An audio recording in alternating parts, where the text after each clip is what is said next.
just got done filming the video showing my shaving horse, and I wanted to use it as an opportunity, since I already had the camera out, to introduce a new type of video that I'd like to start doing once a month. And what the video is going to be called is going to be called the Craftsman's Corner. That's my name I'm coming up with, and I'm going to try to stick with that. And then, you know, Craftsman's Corner, episode 1, and then 2, 3, and on. As long as I feel like it's a value to my subscribers. And what I would like the video to be about, well, not any one particular thing, but it'd be a video, an informal video that I put together throughout the month, and then at the end of the month, or beginning of the month, whatever you want to call it, just once a month I release a video that sort of answers questions that I've got throughout that month, comments on past videos, past projects, things I've mentioned in other videos, just sort of whatever pops up that I feel like is valid enough to tell people about, but not quite a big enough deal to make a whole video on. With all that being said, I think I'll kind of wrap things up for this running of my mouth, and maybe got some shingles from my little tiny house that I'm building, and I might walk up there and show the stack of shingles and show where I'm putting it, because that's going to be one of the upcoming projects of mine, to get the shingles. It's cedar shingles, shakes, whatever you want to call them, hand split, that are going to go around the top down to below the window. So let's go ahead and walk up there and have a look. What these are is hand split resawn. So they split out using a machine. They split out a hand split shake that it looks hand split on both sides. Then it's run through basically a bandsaw that splits and tapers them. So you can see they're tapered up to about nothing, and the ends are on average, they call them 1/2 inch, but they can range from probably 1/2 inch up to a couple of them are almost 1 inch thick, but 1/2 to 3/4 of an inch. 12 bundles that let's see, the first 10, well, you know, times 10, 37, so they were like 370 whatever. Plus tax, they were a little under 400, like 380 or 390, something like that. So all these were like $460, $70 worth of shingles. So you can really see how expensive this could be if you were shingling the whole house, or either the roof or the walls. So there's the shingles sitting right in the door, and then over top the front porch is the gable end of the roof that surrounds the stained glass window there, and that is one of the places that these shingles are going to go. They're going to go on either side of that window, above and below it, and will hang down about 1/2 inch below that 2x6 cross member there. The other area that the shingles are going to be in is all from up in the eaves to the bottoms of the windows, and there will be some sort of a trim strip that goes across the house there where the shingles terminate, I think, as of this far. And then I might do some sort of a board and batten siding below that. The other area that they're going to be, let me zoom in, is up in there on the sides of those dormers around those little circular stained glass windows, and I've made some round trim that I will attach to those window frames and then shingle around them, and then it'll also go on the faces of those dormers. And then also, it'll be the same on the other side, and then the gable end above the kitchen window on the end of the trailer will also be shingled. In a lot of my videos, I discuss using reclaimed wood, or the project just uses it.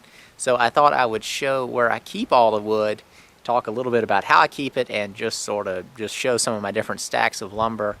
I guess sometimes I'll cruise YouTube when I'm bored at nighttime and just watch a bunch of meaningless videos like this. So I think I'm just going to add to that content of kind of meaningless material. But we'll just kind of walk through, excuse the crunching of the leaves, but let's see if I can't give you sort of a pan of the different stuff I've got. And it's all sort of covered up in leaves, so you know, just to bear with me. This is a pile. Well, first let me just pan over the whole thing. So just different piles of different types of lumber, sorted out for various reasons.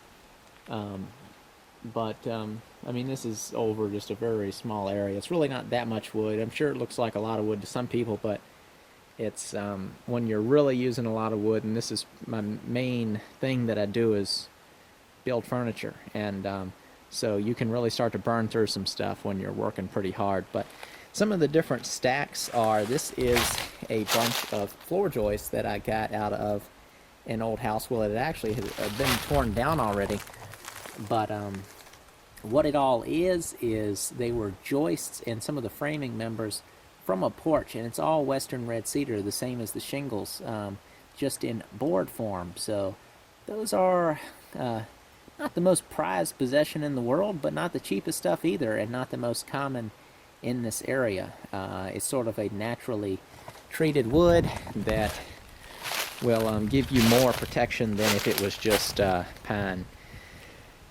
And a lot of this wood's mixed up, so I'm not going to be completely sure if I'm getting it all right without checking it with a hand plane. But this is a mixture of some pine. These are reclaimed pine boards. More pine mixed in with a bunch of 2x4s that I got from somewhere, just riddled with screws on the ends. But I mean, all this stuff works great. You know, you can chop the ends off or get the screws out, whatever you want. But it's just framing material anyway, so it doesn't really matter.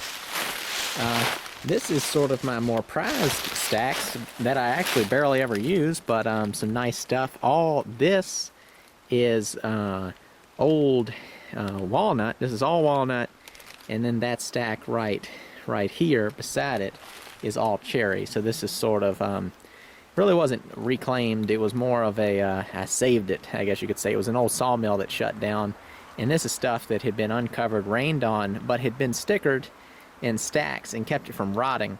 But it's got a lot of character in it. It's not really something you would make some sort of real like fine furniture out of. It would have to be something that you could deal with some of the cracking and you know, different issues from it sitting around for so long.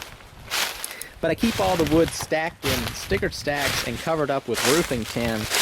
And all this roofing tin I got in a pretty cool way. It was all just a huge stack of it in a junkyard, and you can see a bunch of it there, a bunch of it, you know, over here, and I've got more stacks of it around, and then a lot of it's just being used. But all this tin is just tossed over these stacks. The stacks are all up on treated timbers, and then all of the stacks are stickered also to let air flow through. Yeah, it prevents moisture problems and from different stuff growing in there and living in there. But it's a pretty easy way to keep things, and keeps them up off the ground enough to where they don't end up rotting. And all these logs over here are all walnut, and then that is some sort of, it's a willow oak tree that I got. That wasn't even storm damage. That was just something I found while I was looking at the storm damage stuff. But and they're not exactly huge logs, but those that one's probably got of actual brown heartwood, maybe 11 inches, and it's pretty consistent. It was a really straight, even tree, and this is that's the butt of it down there. So this is the first log, that's the second, then that's the third, about 10-foot sections. But these are walnut, and then the oak, and then this was a big slab cut off of the stump, and just to kind of see what that looked like. But all this is just sort of stacked up and waiting for me to take it to a sawmill. And I understand it would kind of check and stuff, but most of my projects are reclaimed, the reclaimed look. So even when cracks form and there's checking on the ends, and even if some beetles get into it or something like that, it's okay, because I'm going to have it sawn and kiln dried, so it'll kill anything in it. Plus, the cracking and stuff is just extra character, which might add another zero to the price. But just wanted to show sort of that. And the same with these. They are up on some treated timbers just to get them off the ground. And every once in a while I kind of come through here and I knock off the leaves just to kind of cut down on anything living in it, and to keep the airflow going just to where they don't start rotting. So that sort of, I think, is going to wrap up the content for this video. I sort of just picked some random stuff just to sort of give people an idea where I'd like this type of what this type of video is sort of supposed to be.